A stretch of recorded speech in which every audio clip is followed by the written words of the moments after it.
now.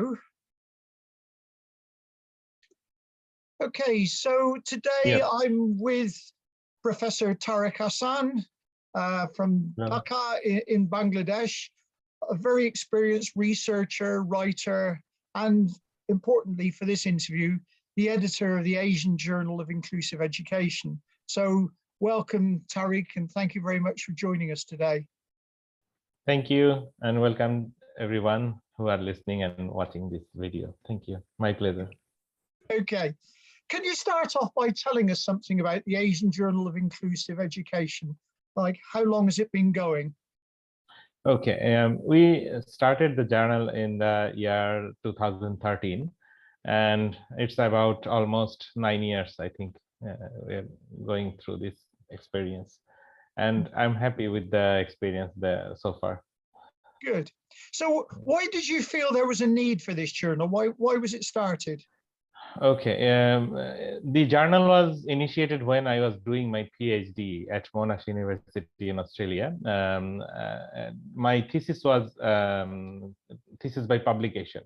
So that was a big challenge at that time for me to have that research papers published and also getting an appropriate journal in the Asian context, because most of the journals are published from European context or North American context. So there were some cultural issues. For that reason, many journals did not accept my articles at that time.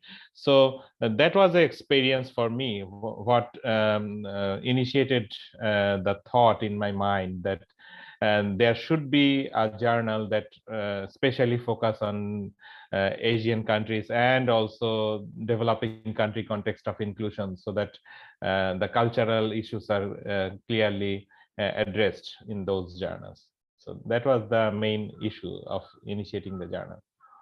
Right. So, I mean, obviously very important that there is an Asian journal for Asian researchers in particular. So, but tell me, how often is it issued? How many issues do you have each year? Okay, when we started the journey, we published 2 issues in a year, but later on, now we publish 1 issue in a year, because having good quality paper is a big challenge for the journal. That's why. Right. So you say having good quality journal papers is a challenge. So what kind of papers do you publish? What generally speaking are the kind of focus and topics of the papers that come in? Okay, especially our focus is on equity and inclusion in education, but any sort of educational reform or future education initiatives that are also welcome by our journal. And the specific focus is on Asian country context practices, and also developing country context challenges of inclusion in education. So these are some specific areas that we are interested in, but also we have some comparative research interest also with developing and developed country, or North and South collaboration, this type of research also. Right. So when you're looking for good quality papers for your journal, what are the things you're most looking for? What are the things that actually enable the journals, the papers to be accepted for your journal? Okay. First of all, the focus of the paper, that is very important, because it should match with the objective of our journal. The second one is a good methodology and a good write-up, especially academic writing quality.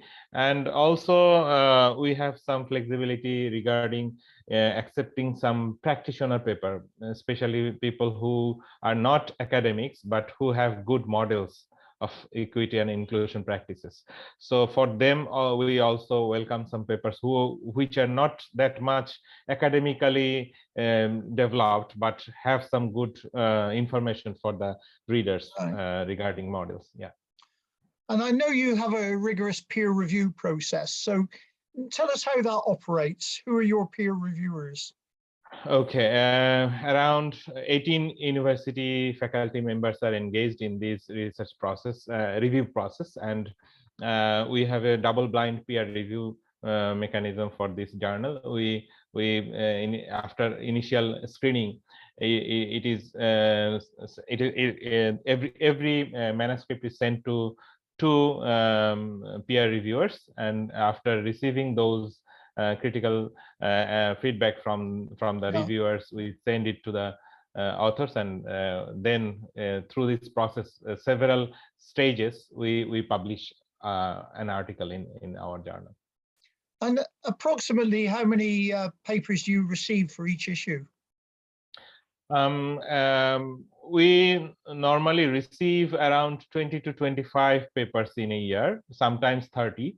But later on, we have a high rejection rate because not more than 3 to 6 papers are accepted due to having not that much quality. Right. And the papers you receive, they come mainly from within the Asian continent? Not really. We also receive papers from Middle Eastern countries, and also especially from African region. We receive a lot of papers from them. And you publish papers exclusively in English? Yeah, that's right. Yeah. Do you think that's a problem for some researchers working in Asia? I mean, Asia's got so many diverse languages. Do you think that is a problem for some researchers? Yeah, that's a big problem, I think, because many good researchers may not have the skill to translate it into English, and also in academic language especially. So that is sometimes a big challenge. We have to do a lot of editing work in our papers before publishing it. Yeah. Yes. So I can imagine perhaps sometimes papers that are submitted by an Asian writer with maybe a non-Asian writer, a fluent English speaker, English first language speaker, might be an advantage sometime. Yeah. That's right. Yeah. Okay. So if people want to submit to your journal, what is the process? Is it online, or how does it work?